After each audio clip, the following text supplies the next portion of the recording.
नमस्कार दोस्तों, भाद्रपद के शुक्ल पक्ष की चतुर्दशी तिथि को अनंत चतुर्दशी का व्रत रखा जाता है। अनंत चतुर्दशी के दिन भगवान अनंत की पूजा की जाती है। भगवान विष्णु के सेवक भगवान शेषनाग का नाम अनंत है। तो चलिए सुनते हैं अनंत चतुर्दशी की व्रत कथा। एक बार महाराज युधिष्ठिर ने राजसूय यज्ञ किया। उस समय यज्ञ मंडप का निर्माण सुंदर तो था ही, अद्भुत भी था। वह यज्ञ मंडप इतना मनोरम था कि जल व थल की भिन्नता प्रतीत ही नहीं होती थी। जल में स्थल तथा स्थल में जल की भांति प्रतीत होती थी।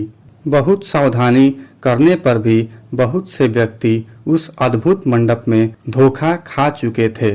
एक बार कहीं से टहलते टहलते दुर्योधन भी उस यज्ञ मंडप में आ गया और एक तालाब को स्थल समझ उसमें गिर गया।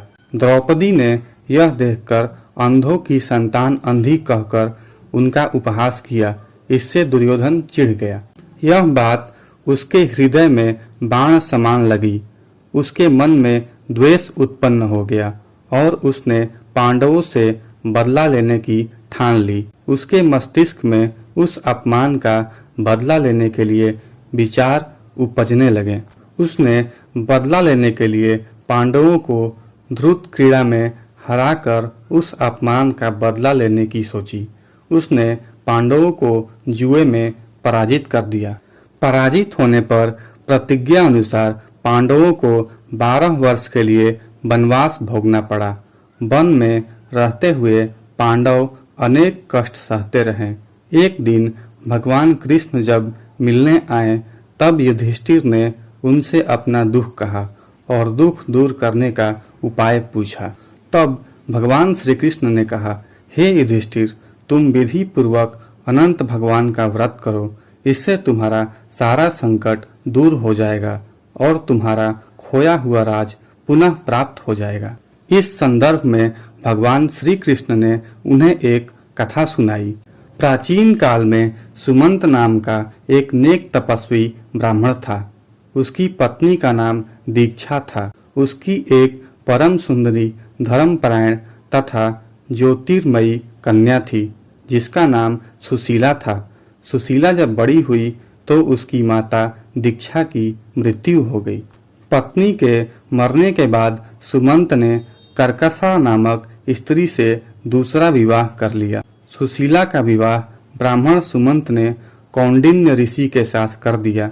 विदाई में कुछ देने की बात पर कर्कशा ने दामाद के लिए कुछ ईंटें और पत्थरों के टुकड़े बांध कर दे दिए। कौंडिन्य ऋषि दुखी होकर अपनी पत्नी को लेकर अपने आश्रम की ओर चल दिए, परंतु रास्ते में ही रात हो गई। वे नदी तट पर विश्राम करने लगे। सुशीला ने देखा वहां पर बहुत सी स्त्रियां सुंदर वस्त्र धारण कर किसी देवता की पूजा कर रही थी। सुशीला के पूछने पर उन्होंने विधि पूर्वक अनंत व्रत की महत्ता बताई।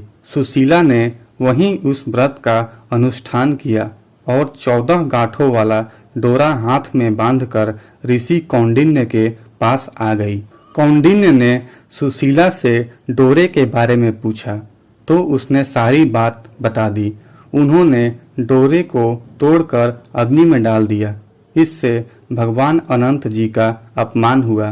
परिणामतः ऋषि कौंडिन्य दुखी रहने लगे। उनकी सारी संपत्ति नष्ट हो गई।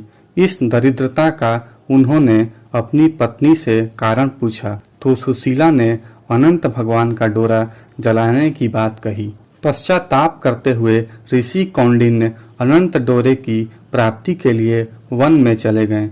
वन में कई दिनों तक भटकते भटकते निराश होकर एक दिन भूमि पर गिर पड़े। तब अनंत भगवान प्रकट होकर बोले, हे कौंडिन्य, तुमने मेरा तिरस्कार किया था, उसी से तुम्हें इतना कष्ट भोगना पड़ा। तुम दुखी हुए। अब तुमने पश्चाताप किया है तो मैं तुमसे प्रसन्न हूँ। अब तुम घर जाकर विधि पूर्वक अनंत व्रत करो। 14 वर्ष पर्यंत व्रत करने से तुम्हारा दुख दूर हो जाएगा। तुम धन्य धान्य से संपन्न हो जाओगे। कौंडिन्य ने वैसा ही किया और उन्हें सारे कलेशों से मुक्ति मिल गई। भगवान श्री कृष्ण की आज्ञा से युधिष्ठिर ने भी अनंत भगवान का व्रत किया, जिसके प्रभाव से पांडव महाभारत की युद्ध में विजयी हुए तथा चिरकाल तक राज्य करते रहे। बोलिए श्री अनंत भगवान की जय, श्री कृष्ण भगवान की जय। दोस्तों, अगर आपको यह कथा अच्छी लगी हो तो कृपया इसे लाइक, शेयर और सब्सक्राइब जरूर करें और कमेंट बॉक्स में अनंत भगवान की जय अवश्य लिखें।